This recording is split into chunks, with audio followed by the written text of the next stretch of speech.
Good morning, Salil. What are the latest updates on the developments regarding the Ukraine war? Sadat, there have been some advances toward peace in Ukraine after years, and apparently Mr. Trump's efforts have yielded some results, as the White House has announced. Caroline Lloyd, the White House spokesperson, said that as a result of Mr. Trump's repeated contacts, President Putin of Russia has agreed to finally hold a first bilateral meeting with Zelensky, followed by a trilateral meeting where Mr. Trump, Zelensky, and Putin are scheduled to meet together. And of course, the Europeans, deeply concerned about their own position, interests, and security, as well as that of all of Europe and their involvement in the Ukraine issue, insist that they too be present in any potential negotiations. And just as you mentioned in the lead, Mr. Trump, while expressing hope for an end to the Ukraine war and taking pride in himself once again, this time in a humorous way, told Fox News, though clearly speaking from the heart, that if he can bring the Ukraine war to an end, maybe he'll go to heaven. And that every single day, approximately 7,000 soldiers are tragically killed there every single week, and even innocent civilians are suffering. And if I can indeed put a definitive end to this terrible conflict, it will undoubtedly open a clear and direct path to heaven for me and be an incredibly great honor. And still, there are ongoing discussions about the possible timing, possible location, and other aspects regarding Ukraine, and NATO and the European Union are doing everything they can to use their power to gain more concessions for themselves and Ukraine in this war. Thank you very much. What news is there about the locations where these negotiations will be held? Where will the negotiations take place? 3 options have been proposed so far. Some media outlets report that Vladimir Putin himself has requested that the bilateral meeting with Zelensky be held in Moscow. Lloyd, the White House spokesperson, says that during a call between Mr. Trump and the Prime Minister of Hungary, Hungary or Budapest, its capital, was mentioned as one of the possible options. And another option has been raised by Politico, which says that Geneva, the capital of Switzerland, has expressed readiness to host the peace meeting or negotiations on Ukraine between Putin and Zelensky. And there is a subtle point here, Sadat.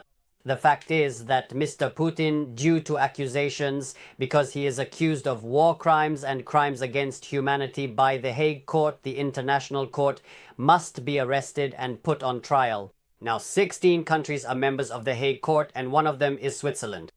And just as Mr. Netanyahu traveled to one of these countries and withdrew from the membership of the Hague Court, now Switzerland has announced that in order to fulfill our responsibility in the path toward peace in Ukraine, we are inviting Mr. Putin to our country and will grant him immunity from arrest and will not detain him.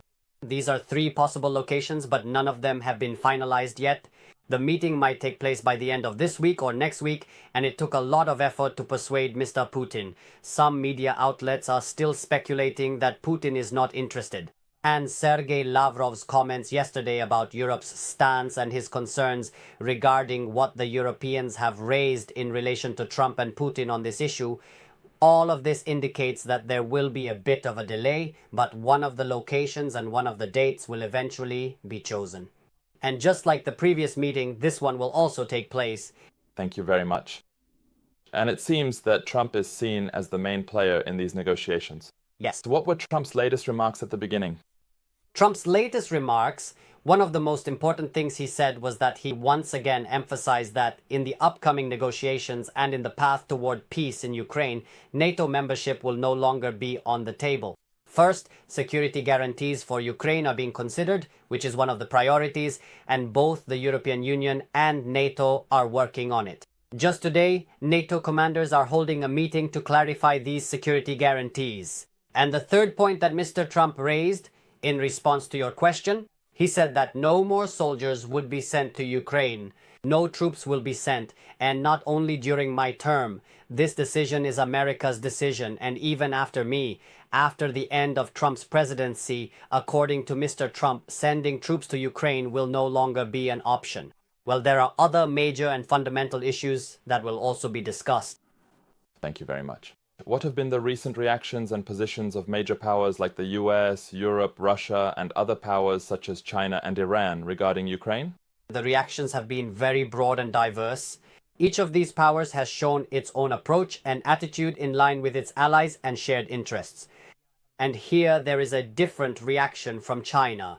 Although China is an ally of Russia and a rival of the West, it has taken a very cautious and shrewd stance, positioning itself in the middle and stating that the territorial integrity of every country should be considered in these peace negotiations.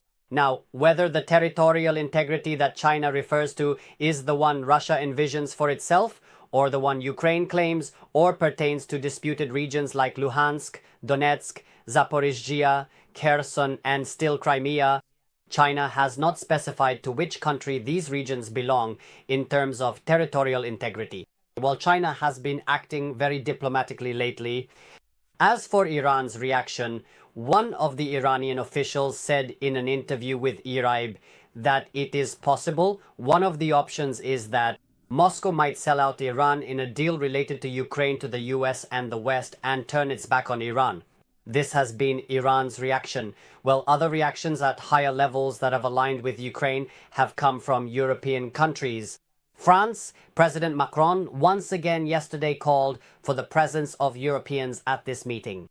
Furthermore, President Macron emphasized that Ukraine's army must be strengthened and that one should not confront Russia from a position of weakness, expressing that he does not place much trust in Russia. Well, we've already heard Mr. Merz's remarks, which reflect the German position and response, stating that a ceasefire should be the priority. Additionally, the presidents of the European Commission and the European Council, both Ms. von der Leyen and Mr. Gustavo, also made statements including that Ukraine should be supported as their ally, and even though it is not a NATO member, it should be considered a member of the European Union and supported accordingly. These are the most significant global reactions regarding what is recognized and pointed to as the path to peace in Ukraine or the end of the war. When it comes to the European countries, who are considered Ukraine's main supporters in the war with Russia after the United States, how warmly have they welcomed negotiations with Russia or negotiations between Ukraine and Russia so far? Well,